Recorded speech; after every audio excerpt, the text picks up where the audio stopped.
si en un principio era de 45. A ver, no es en un principio. O sea, es que eso no están entendiendo, chicos. A ver. Si es mitótico, es posigótico. Si es posigótico, significa que ya se formó el óvulo y el espermatozoide y vinieron con 46 cromosomas. Ya. Pero en un momento dado de la mitosis del cigoto, se produce un error en la división y vas a tener 2 clonas celulares. ¿Qué número de cromosomas tienes en cada clona? Una clona que tendría que ser normal o patológica. Patológica para que sea. Ya, y otra clona que tiene que ser normal o patológica. Porque estamos hablando de un mosaico. A ver si se entiende el mosaico, chicos. A ver, pero díganme, por favor, si se entiende el mosaico o no se entiende. Porque si no se entiende, lo explico. No se entiende. Ya. Ok, a ver.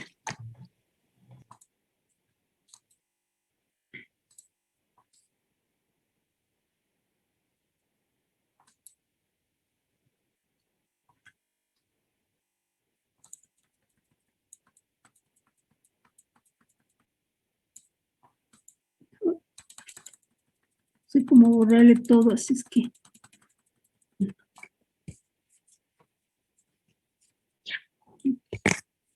A ver, chicos.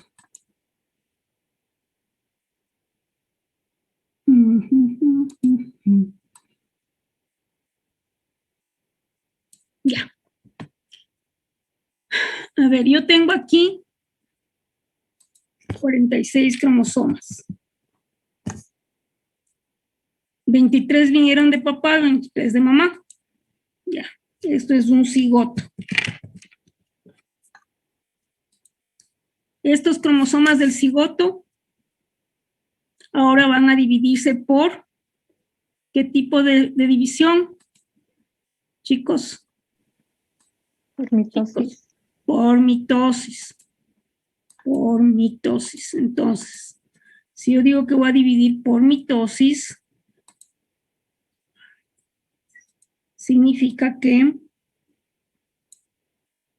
hago la división y tengo 2 células. ¿Con cuántos cromosomas cada célula? 46. 46 cromosomas, ¿no es cierto?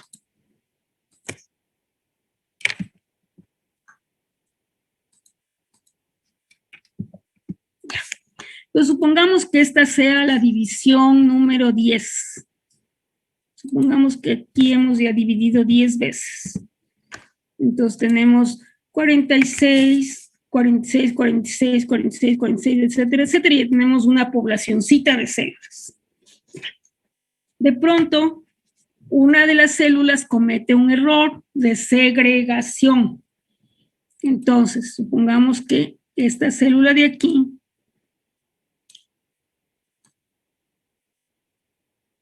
se divide de manera normal y esta célula de acá comete un error de división. Entonces nosotros tenemos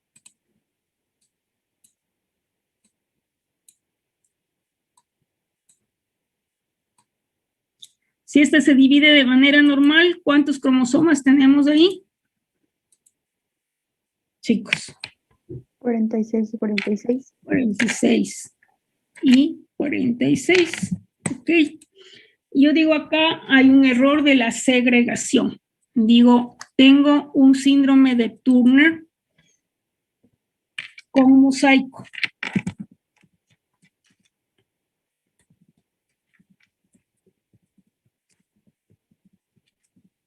No, mosaicismo, yo estoy acostumbrada a decir mosaico.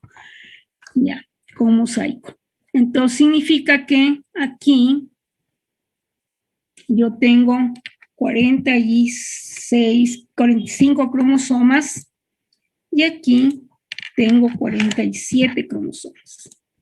¿Ya? Hubo un error de la segregación. ¿Ya? Entonces, ¿qué es lo que pasa? Que yo ya tenía varias células, ¿no es cierto?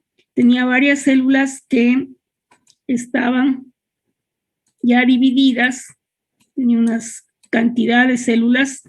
Supongamos que como yo tengo en mosaico, en el laboratorio por norma, si yo encuentro un mosaico, tengo que leer 100 células, ¿ya? O 100 grupos cromosómicos, como ustedes quieran. ¿Ya? Entonces, digo, yo he leído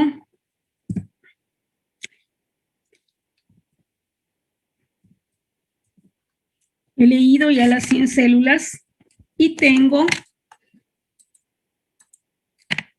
35 células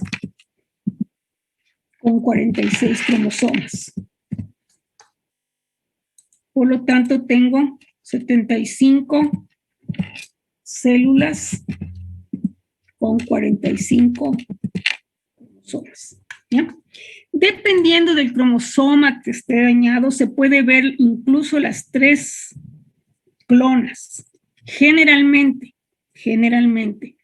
se ven las 2 clonas, una clona normal y una anormal, y la otra se pierde en el proceso. ¿Ya? Entonces, esto significa un mosaico. Significa que yo tengo un cigoto normal, con un número normal de cromosomas, que he dividido de manera normal varias veces, ¿no? Mientras más temprana es la falta de división o el daño en la división, tendré más células con la clona anormal.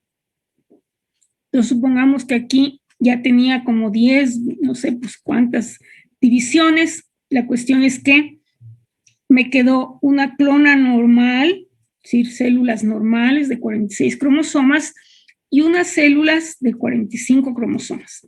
En el caso del cromosoma X, casi siempre no se ve la tercera clona, ¿no? Se pierde. Igual sucede en el caso del Down. En el caso del Down normalmente se ve 46 y 47, ¿ya? Donde le sobra un 21. A la clona que le faltaba el 21, esa se pierde y no sigue produciéndose, ¿no? Entonces, si nosotros hablamos de síndrome Down, entonces en mosaico, normalmente lo que vamos a ver es que aquí tenemos un cromosoma extra y tenemos 47 cromosomas donde nos sobra un 21 y aquí tenemos 45 donde nos falta un 21. Y normalmente con una monosomía del cromosoma 21, es decir, con tener solo un cromosoma 21 en la célula, nosotros lo que vamos a tener es la muerte de esta clona. Y vamos a ver 47 cromosomas y 46. Eso es un mosaico. Es un proceso mitótico, es un proceso que va a producirse luego de que ya se formó el cigoto. Por eso es un proceso mitótico. Un mosaico nunca te va a demostrar, nunca va a ser un proceso meiótico, ¿no? Ya. Vamos con Emily, ¿no? Emily Moyano. ¿Quién era? Sí, sí, ya vi. Ya, ok. Piedra, Diana. Ya, Pazmiño, Julián Pazmiño. Háblame, por favor, sobre... ¿Qué me hables? Háblame sobre la recombinación somática. ¿Qué significa? Y...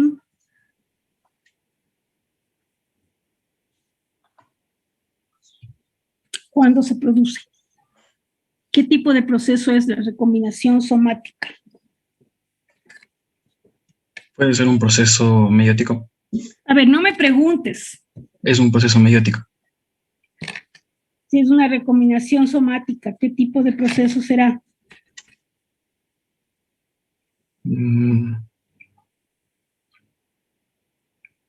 Es una...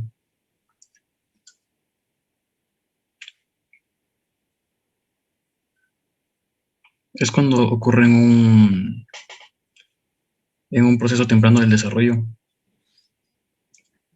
Y A ver, pero ¿qué es la recombinación somática?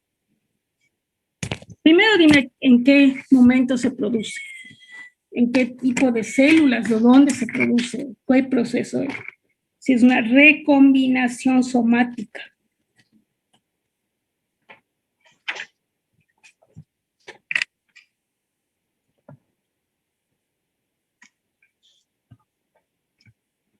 es... mm, No te acuerdas. no, la verdad no. A ver, pero sí, sí tenían tiempo para estudiar, chicos. Ok. Cristian Narváez. Aquí, presente. ¿Qué es la recombinación somática? La recombinación somática creo que se daba en unas células de la inmunidad cuando intercambiaban genes en sus, si no estoy mal, en los ganglios, algo así. A ver, cuando se recombinan los genes de la inmunidad. Por lo tanto, ¿qué proceso es? ¿Mitótico o meiótico? Es un proceso mitótico. Es un proceso mitótico, ya.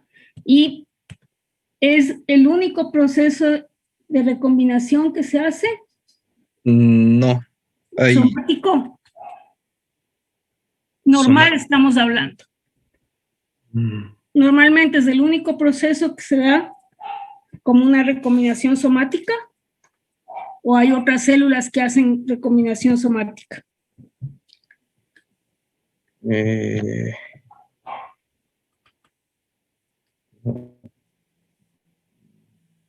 No sé qué otras células pueden hacer, no recuerdo. O sea, pero ni para copiar estás bueno tú. No hay otras células. No, es que no se me viene. Y cuando... más bien me matan de la risa.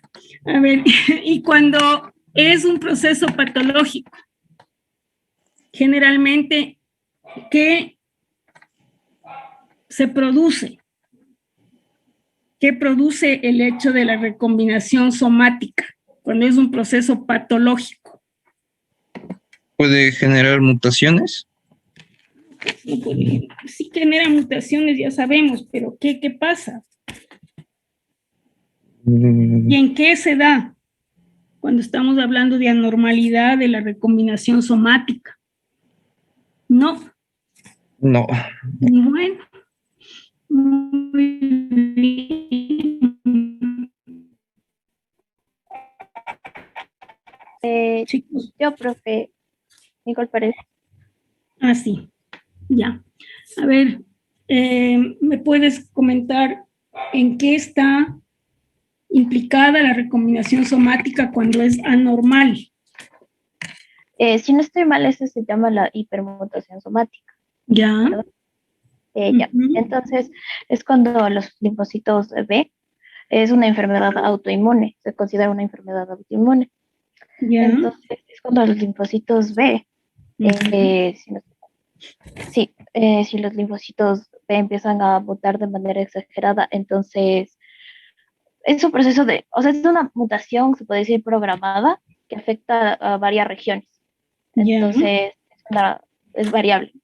Ya, y produce lo que se llama inestabilidad. ¿Se acuerdan, chicos? Sí, está bien lo que tú dices, pero además se produce una inestabilidad genómica, ¿no? Ok, ya, ok, nadie más, ya todos les he tomado su lección, ¿no? Muy bien, chicos, a ver. Hemos quedado con los otros paralelos que como yo no puedo grabar, alguno de ustedes se va a hacer cargo de la grabación. El momento de la clase me dice quién, y yo le activo para que graben y por favor la suben al aula de sus compañeros, ¿no? Del curso, pues, al aula del curso, la clase. Entonces, en ese momento me dicen yo voy a grabar y yo les doy el paso para que graben. Los PowerPoints yo les voy a enviar, ¿ok? Ahorita vamos a ver un poquito así medio rápido este PowerPoint del ciclo celular para que ya les quede totalmente claro. Si algo no ha quedado claro, por favor, me preguntan, me interrumpen y me preguntan. Chicos, no se queden con la pregunta, ¿ok? Porque después no pueden resolver las cosas. Quiero, a ver, los chicos que acaban de pasar a quinto dicen que les obligo a aprenderse de memoria el libro de Thompson, ¿ya? Sí, en genética tienen que saber varias cosas de memoria. Así es, como en todo. O sea, ustedes de anatomía no tienen que saberse de memoria. Microbiología tienen que saber de memoria. Porque no le pueden decir que el COV2 es una ameba, ¿no es cierto? Y que la ameba es un qué sé yo, un gusano largo, ¿no? Entonces tienen que aprender, tienen que saber de memoria. Todas las carreras, medicina, arquitectura, abogacía, no se diga. Los abogados tienen que saberse de memoria las leyes. Tienen que saberse, por lo menos saberse el número donde van a buscar de memoria. A ver, la cláusula 5 para el divorcio está en el Código Penal, en el capítulo 5, en el párrafo 6. Entonces cojo el libro, abro y veo. Ya. Si no es que les obligan a saberse de memoria. Todas las carreras necesitan memoria. Entonces, si ustedes van después a la clínica, si no tienen conceptos de memoria de ciertas cosas, ¿cómo van a hacer clínica? Les llega un paciente y con tos, con fiebre, con dolor muscular, y ustedes no se acuerdan con qué podría coincidir eso. Entonces, hasta que vayan a buscar, a ver, voy a ir a buscar, el paciente ya entra en una fiebre de todos los colores, ya se angustia, ya no quiere que le atiendas, y obviamente ya no va a volver a tu consultorio, ni te va a recomendar con nadie. Entonces, tiene que haber memoria. O sea, no puede ser que farmacología no sepan de memoria los fármacos de primera línea, aunque no se sepan las dosis, eso no tiene importancia. La dosis coges, abres y dices, a ver, ampicilina, se da así, ya. Pero si no sabes ni qué vas a dar, ¿cómo buscas la dosis? Entonces tienes que saber cosas de memoria, es que eso, vean, no les libran nadie, en ninguna carrera, Si hablamos de psicología, tiene que saber por lo menos de memoria la mitad de los signos de una depresión para hacer diferencia con una esquizofrenia. ¿No es cierto? O sea, tienes que aprender de memoria las cosas. O sea, no puede ser que no haya memoria. Cierto es que los aparatos digitales nos han facilitado cosas, pero inteligentes todo el tiempo. Mientras está muriéndose alguien en emergencia, no puedes sacar tu teléfono inteligente para preguntarle a Google qué es. Tienes que saber de memoria. O sea, si no te acuerdas la dosis de azúcar que le vas a dar a ese hipoglicémico que llegó, coges tu teléfono inteligente y buscas. Ya, no pasa nada. Pero si no sabes qué es hipoglicemia, por los signos y los síntomas, porque no te acuerdas hasta que le preguntes a Google, el paciente se muere. Así de fácil. Entonces, hay que saber de memoria. Pero eso no significa que en genética no hay razonamiento, chicos. En genética también hay razonamiento. Si yo te pongo los problemas para herencia autosómica dominante, recesiva, ligada al X, etcétera, te pregunto cuáles de estos pacientes serán heterocigotos, cuáles serán así, cuáles serán... Para poder responder eso, tiene que haber un razonamiento en base a qué. A que sepas la diferencia entre una autosómica dominante y una recesiva. Porque pues, si no sabes eso, ¿cómo vas a razonar? Entonces, sí, tiene que haber memoria. No puede ser de otra forma. Desgraciadamente, también en eso la tecnología nos ha hecho dependientes. Cuando yo era joven no habían celulares y nosotros sabíamos de memoria los teléfonos, por lo menos de los 10 primeros amigos y de por lo menos 5 o 6 familiares de memoria. Saber el teléfono de de la tía Josefina. No, 234-2540, ya. El teléfono de mi amiga, mi mejor amiga, la Chio, entonces, el 525-480, ya. Sí, o sea, porque la memoria, ¿cómo se desarrolla la memoria? Ejercitando la memoria. Una de las cosas para que las personas que tienen mutaciones para el Alzheimer las desarrollen más tardíamente, no muy temprano, es hacerles hacer crucigramas, hacerles hacer cosas mentales, sumar, restar, multiplicar. Eso activa los centros de la memoria. Entonces, yo les veo a ustedes, bueno, no a ustedes, a mis alumnos que han pasado por mis manos, cuando yo hacía los exámenes por escrito y sumaba, entonces, a ver, tanto, ya, tanto. Ellos sacaban la calculadora, a ver, 5 más 8, y yo ya había sumado hace rato. Hay cosas que tienen que hacer ejercicio a la memoria, chicos, porque si no, pues les va a ir súper mal.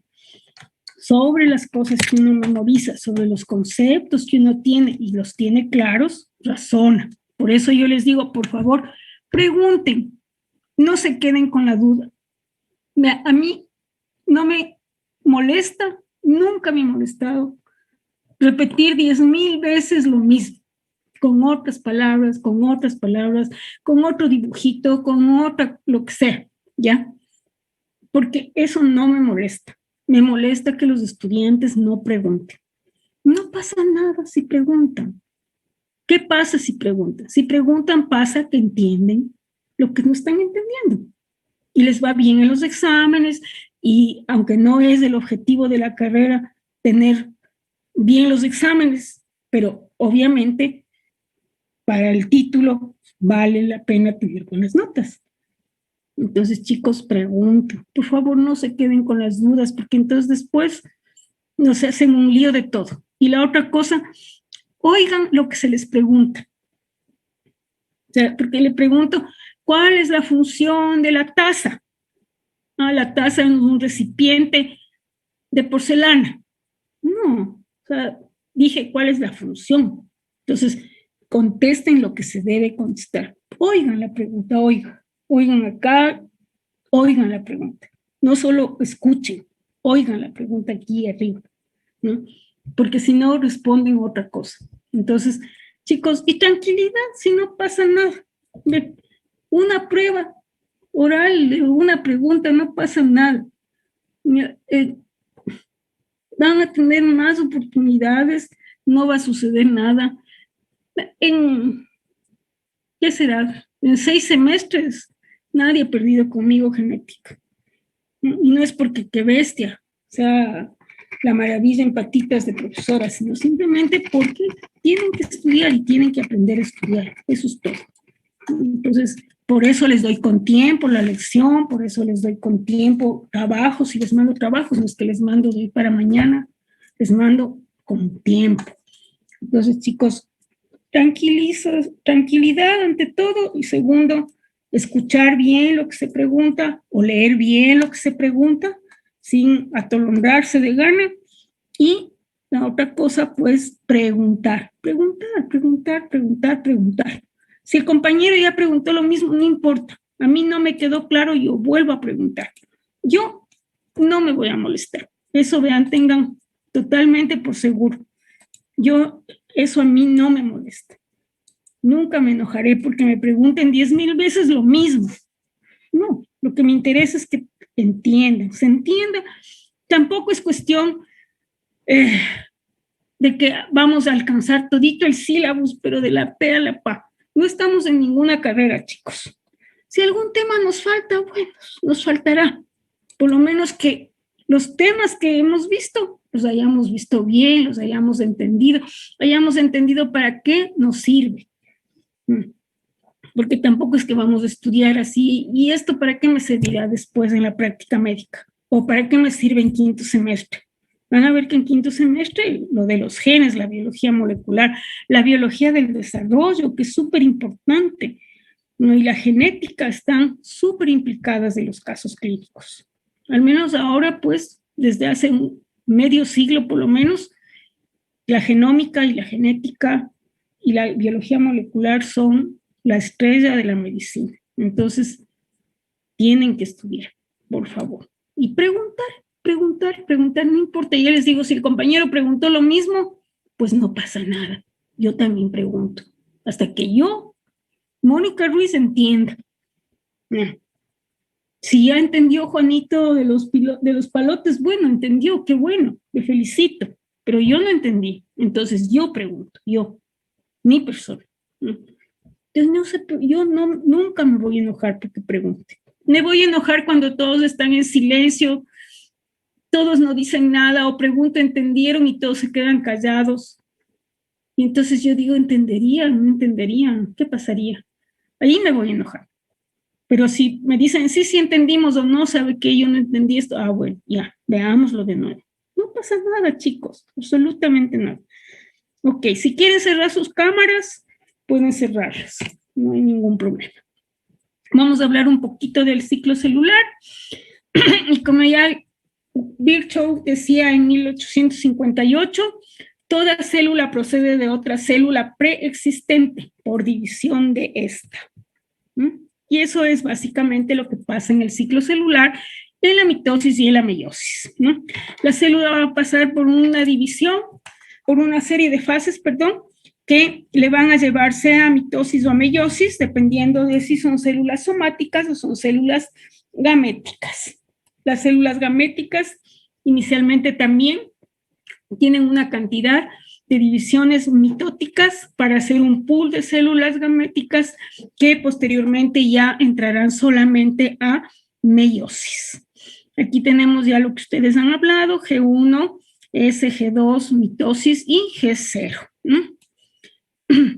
Entonces, de acuerdo al potencial reproductivo de las células, varios autores las clasifican en células lábiles, que son en condiciones normales con una actividad mitótica alta. Se encuentran en los tejidos que se renuevan constantemente, como el epitelio de las cavidades y de la superficie corporal, los precursores hematopoyéticos de la médula ósea y las espermatogonias. Recuerden que cada 72 horas las espermatogonias se mueren. Entonces tienen que volver a replicarse, ¿no? Para contener el pool de espermatogonias necesarias. Entonces vamos a tener aquí varios de estos tipos de células que se llaman lábiles. Las células estables en condiciones normales no se dividen después del periodo embrionario. Puede inducirse su división con estímulos adecuados. Ojo, estímulo adecuado aquí no significa positivo. Estímulo adecuado significa que le inducen a la división. Y generalmente estos estímulos adecuados más bien son negativos. Por ejemplo, un tejido que ha perdido parte de un tejido, un ejemplo claro de eso son los hepatocitos, el tejido hepático. Cuando el hígado se le mueren células, es uno de los que con más facilidad entra con estas células estables hacia las divisiones celulares para reparar el hígado, ¿no? Otros tejidos no son tan hábiles para hacer esa reparación. Y como ustedes ven en este caso, el estímulo adecuado es una laceración, es decir, es un estímulo negativo. Entonces, cuando hablamos de estímulos adecuados, simplemente significa que ese estímulo logró que la célula entre a división pasando de G0 al ciclo celular. Hepáticas, tubulares renales, endotelios de los vasos sanguíneos, ¿no? Los endotelios, ustedes saben que están siempre expuestos al roce con el paso de la sangre y entonces se van desprendiendo células del endotelio y tiene que renovarse. Y también tenemos las células permanentes que en condiciones normales no se dividen después del periodo embrionario. Son totalmente diferenciadas, especializadas, no pueden entrar nuevamente al ciclo celular. Los ejemplos clásicos del eritrocito, porque pierde el núcleo, ¿no es cierto?, cuando madura desde eritroblasto a eritrocito. Las neuronas, hay un porcentaje de científicos que dicen que sí se replican, pero que lo hacen de manera muy, muy, muy lenta. y la mayoría dice que no se replica. Y aquí falta unas células que son unas células que tenemos en otro tejido. A ver, ¿quién me dice que otras células del cuerpo no se replican? Chicos. A ver, piensen. Las neuronas. Ya hasta las neuronas, los eritrocitos. Puede ser la de la retina del ojo. No, sí se replican. No con mucha eficiencia, pero sí se replican. Los miocitos. Sí se replican. Sí se puede recuperar células. ¿Qué otros? Cuando eran niños, ¿a dónde no les gustaba que su mamá les lleve? Además de al pediatra. ¿Al dentista? Al dentista. Pues. Al dentista.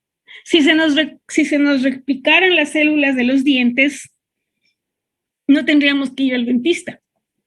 Se nos hace una caries, le limpiamos, ahí el hueco se llena con nuevas células, ¿no es cierto? A ver, ¿sí o no? Pero hay el que no se regenera, no es del esmalte. Porque sí hay los odontoblastos. Oye, ¿y cuando se te cae un diente definitivo, se renueva? No. No, ¿no es cierto? Cuando se te caería la muelita, ¿se te regeneran esas células? Tampoco. Tampoco, ¿no es cierto? A ver, entonces, ¿se regeneran o no se regeneran las de los dientes? No, pues amores. No. A ver, es que si se regeneraran no necesitaríamos dentista. Ya te digo, cogería yo un hisopo, me limpiaría bien la caries, cepillaría súper bien y ya, en unos días, el agujerito se rellena. Se vuelve a hacer la parte de la cápsula de la raíz, se vuelve a hacer todo, pero no se replican, amor. Si no se replicaran, si se replicaran, no necesitarían los viejitos dentaduras postizas. Entonces el odontoblasto solo sirve mientras está en etapa de crecimiento, o sea, por ejemplo, en los dientes de leche. Claro, o sea, ya está en los dientes de leche. Luego están los dientes definitivos. Esos dientes definitivos son como cualquier otro tejido que no sufre replicaciones postnatalmente. Digo, post cambio de la dentición. Eso quiere decir después de los 9 años, creo que es, ¿no? Que se cae el último diente, no sé. Ya. O sea, no se te vuelve a replicar, pues, amor. A ver, además de eso, los bulbos de los dientes definitivos están detrás de los bulbos de los dientes primarios. Los dientes primarios no tienen raíces, por eso es que se caen fácilmente. Son pequeños, no tienen raíces. Y si tienen una implantación bien leve sobre la maxila. Entonces, y atrás de esos, o arriba, como se diga, está el otro bulbo, ¿ya? Entonces, ¿qué es lo que pasa? Este otro bulbo ya tiene toda la información genética para ir generando el diente. Entonces, primero, en el diente se va a formar la corona del diente, hasta que al final se forman las raíces dentales. Y en la mitad se va a formar la cavidad donde van a estar los nervios, ¿no es cierto? Los nervios y los vasos sanguíneos. Si nosotros tenemos una caries en ese diente, ese tejido que se carió, que significa que se dañó, que se salieron esas células, que se hizo un hueco en la muela o en el diente, eso no se regenera. Es que si se regenerara no necesitaríamos que nos tapen la caries. A ver, no sé si entienden la diferencia entre que tengamos los bulbos embrionarios y que se regenere el diente. Chicos. ¿O estoy explicando muy difícil? Chicos. O sea, Creo que sí se entiende. cuando nacemos ya tenemos los bulbos de los, Secundarios. ajá, de los definitivos. Sí, Entonces eso con información genética hace que se desarrolle. claro. Pero, o sea, una cosa es desarrollar y otra cosa es proliferar, ¿verdad? Claro. Entonces ahí solo desarrolla, no se prolifera. No se proliferan, se desarrollan las células que ya están ahí en el bulbo. Entonces, desarrollan, que decir, crecen y van tomando la forma primero de la corona. Y luego crecen las raíces. Si es un diente, la raíz, si es una muela, puede tener hasta 3 raíces. ¿No?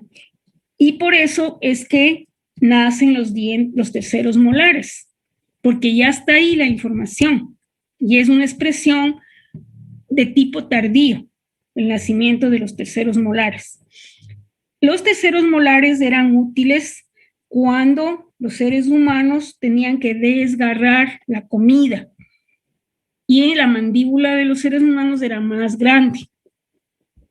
Entonces, actualmente aproximadamente entre un 15 y un 20% de la población mundial nunca le emergen los terceros molares. Ya se atrofian desde el periodo embrionario. Al otro 75, 85% sí le emergen los molares, pero como ya no hay espacio, pero ya estaba esa información ahí, no se quitó esa información, entonces los terceros molares crecen y no pueden emerger y se quedan por eso en la base del maxilar inferior. Los terceros molares en el maxilar superior no le sale a nadie. Y al 15 al 20% de los terceros molares ya no tienen la población, 15 al 20% a nivel mundial, ¿no? Entonces, lo que va a hacer es crecer y tomar su forma. Ya está ahí toda la información para hacer el esmalte, para hacer la dentina, para hacer el canal, donde va a estar los vasos sanguíneos y el nervio. Ahora se queda un poquito más claro, chicos. Sí, Ya. Bueno, el ciclo celular, entonces las células transcurren por un ciclo de manera ordenada y de manera continua. Este ciclo, una vez que la célula entró a la... ¿cómo se llama esto? Una vez que la célula entró al ciclo celular, a la G1, y pasó a ese, ya no tiene regreso, ¿no? Entonces se van a tener una interfase celular y luego van a entrar a división mitótica o meiótica, dependiendo del tipo de célula. Se va a duplicar el DNA, el RNA, las proteínas, formando nuevos organelos, va a duplicar su tamaño. Ustedes ya dijeron la mayor parte de veces de estas cosas, ¿no es cierto? Ya habíamos hablado del G0, que es una fase de quiescencia, de reposo, pero de la replicación, ¿no? Y todas están metabólicamente activas. Y ahí pues tenemos el famoso ciclo celular. En la descompactación, tras la mitosis, la célula G1 se mantiene el número diploide de cromosomas, que serían 46, con una cromátide, etcétera, etcétera. En fase S se van a replicar y vamos a salir con los mismos 46, pero de 2 hebras, ¿no? Entonces aquí tenemos una hebra doble de DNA, entra, se sintetiza la otra hebra y ahora tenemos cromosomas de doble hebra de DNA. Entonces aquí una hebra con una hélice de DNA con doble hebra, otra hélice de DNA con doble hebra, unidos por el centrómero. En los telómeros, que son la parte final, que no solamente impiden que los cromosomas se junten unos con otros, sino que también garantizan que todo el genoma se replique. Y tenemos pues ya la división celular como tal, donde vamos a encontrar si es mitosis, 2 células hijas con 46 cromosomas de una cromátide cada una, o si es meiosis femenina, una célula final, 3 o 2, dicen otros autores, cuerpos polares, y vamos a tener en la meiosis masculina 4 células finales funcionales. En la síntesis pues se replica, ¿no es cierto? Y vamos a tener que las moléculas van a permanecer unidas por medio de coecinas, y estas cromátides se van a llamar cromátides hermanas. Bueno, aquí esto no tiene mucha importancia, es información general, ¿no? No pasa nada. Y en medio de todo esto vamos a tener algo que se llama el ciclo del centrosoma, ¿no? Que es un periodo intermedio entre la G2 y la mitosis. Se duplica el centrosoma, que es justamente el que organiza los microtúbulos, ¿no? Va a duplicarse y va a ir caminando hasta separarse y formar los usos, el uso acromático. Sin embargo, también hay otros usos que se tiene en el... Bueno, después les cuento de los otros usos. Y luego tenemos pues que las cromátides hermanas parcialmente condensadas se unen a las condensinas para continuar con el proceso de compactación. Las condensinas y las coecinas van a estructurar la configuración final de los cromosomas mitóticos. Entonces aquí tenemos ya replicado 2 cromátides, cada una de doble hebra de DNA, unidas por las coecinas y en su estructura condensinas que les van a ayudar a condensarse, además de otras proteínas, ¿no? Entre esas están las histonas y otras proteínas que van a permitir la compactación adecuada del DNA en el cromosoma.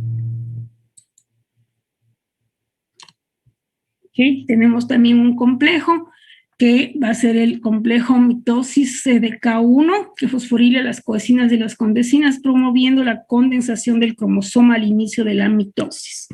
Recuerden que para poder entrar en metafase tienen que estar condensados los cromosomas, y eso pues se va a formar gracias a la fosforilación de coecinas y condensinas, ¿no? Cuando se desfosforilan estas proteínas van a ser inactivas y van a permitir lo contrario, es decir, la descondensación y la separación de las cromátides hermanas. Y la mitosis pues va a ser separar y distribuir de manera equitativa los cromosomas ya replicados. En la fase S, la célula generalmente se mantiene casi sin metabolismo y no presenta estímulos, respuesta a estímulos externos, ¿no? Porque se dedica realmente a este proceso. Ustedes ya lo mencionaron: profase, prometafase, metafase, anafase y telofase, con sus distintas características que no las vamos a repetir. Sin embargo, aquí podemos ver, mire, una anafase, una profase, una telofase, una interfase y una metafase, ¿no? Si ustedes ven aquí claramente, miren, ya están separándose los grupos cromosómicos. Aquí ya se empieza a ver un esbozo de separación celular, mientras que aquí tenemos una sola masa de cromatina. Ok, entonces en profase los cromosomas replicados se condensan. En el ser humano hay 46 cromosomas. En esta etapa cada cromosoma tiene 2 cromátides, etcétera, etcétera. Aquí podemos ver, ¿no? La profase. La prometafase o profase tardía, el uso mitótico termina su formación, los cromosomas se mueven al centro de la célula y los microtúbulos entran en contacto con los cromosomas. Entonces ahí tenemos una profase tardía. Esta ya es una metafase, mire, ya están alineados, ¿no? Entonces, ¿qué microtúbulos hacen todo este proceso? Los microtúbulos astrales, que son microtúbulos que se van a irradiar desde el centrosoma hacia afuera, así como que si fueran unos ejes laterales. ¿ok? Luego vamos a tener los microtúbulos polares que van a formar una canastilla, ¿sí? Como una canastita cerrada, donde se van a generar los microtúbulos cromosómicos para agarrarse al cromosoma. Y el cromosoma va a formar una estructura pasajera que es el cinetocoro o el kinetocoro. El kinetocoro también, kineto significa movimiento, coro centro, es el centro del movimiento. El kinetocoro, creo que sí les comenté, ¿no? Está formado por proteínas, una lámina interna que se junta a la cromatina centromérica, no le atraviesa, solamente se pega en la cromatina centromérica, una lámina más clarita que une a una lámina oscura externa. Esta lámina oscura externa tiene también generación de microtúbulos que se agarran como un ganchito a los microtúbulos cromosómicos. Y de esa manera entonces queda enganchado las cromátides hermanas, una hacia un lado, otra hacia otro, o el cromosoma, si aún no se han separado en meiosis. Entonces, los cromosómicos pues son los que se unen a los cromosomas, específicamente al kinetocoro.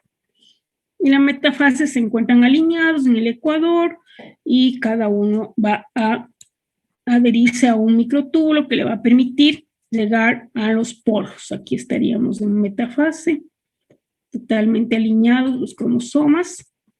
Y en la anafase, pues, ya se van a separar, ¿no? Las cromátides hermanas se separan en forma súbita y sincronizada, se liberan de las coecinas, por supuesto. Los microtúbulos tienen que acortarse para poder llevarles a los polos y a cada polo van a migrar 46 cromátides. ¿Okay? Y se va a generar la telofase. Se reúnen los polos celulares, forman un solo cúmulo y se vuelve a reintegrar, ¿no es cierto?, las membranas nucleares. ¿Okay?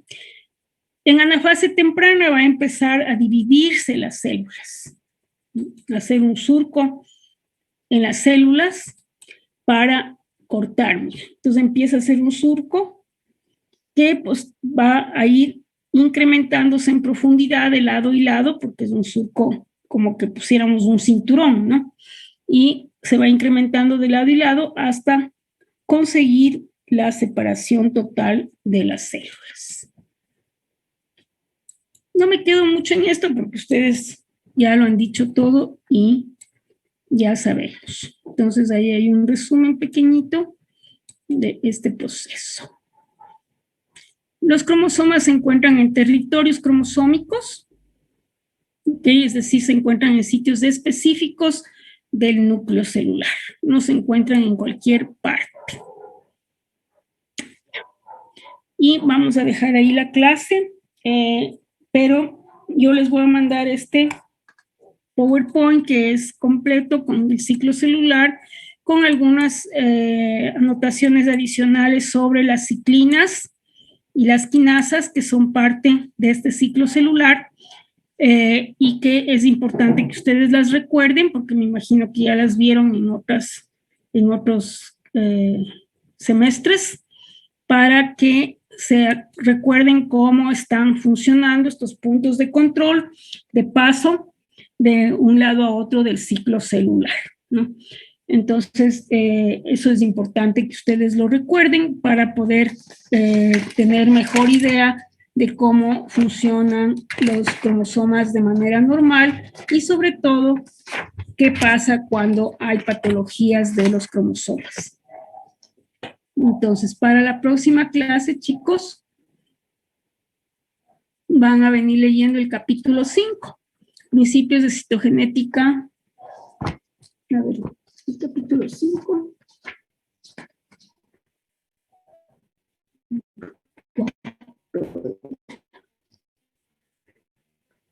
Es genómico. ¿Ya? Ya voy a ver si consigo arreglar esta cosa que no puedo manejar porque han cambiado la plataforma y no no pude subir el banco, bueno, subí el banco de preguntas a todas las aulas, pero no pude subir las preguntas a cada prueba. Entonces ya voy a conectarme con los señores de TICS para que me den una manito en esto y podamos resolver este impasse. Así ya no se ponen tan nerviosos de la prueba, pero es que no tienen por qué ponerse nerviosos, guaguas. No me tengan miedo. ¿Qué les pasa? No soy Grinch. No, tengo cara de Grinch. No, despeinadita nomás, pero no cara de Grinch. Ya acuérdense de leer. Lean, por favor. No vengan sin leer. Lean. No lean la noche anterior. Lean unas 3 noches anteriores.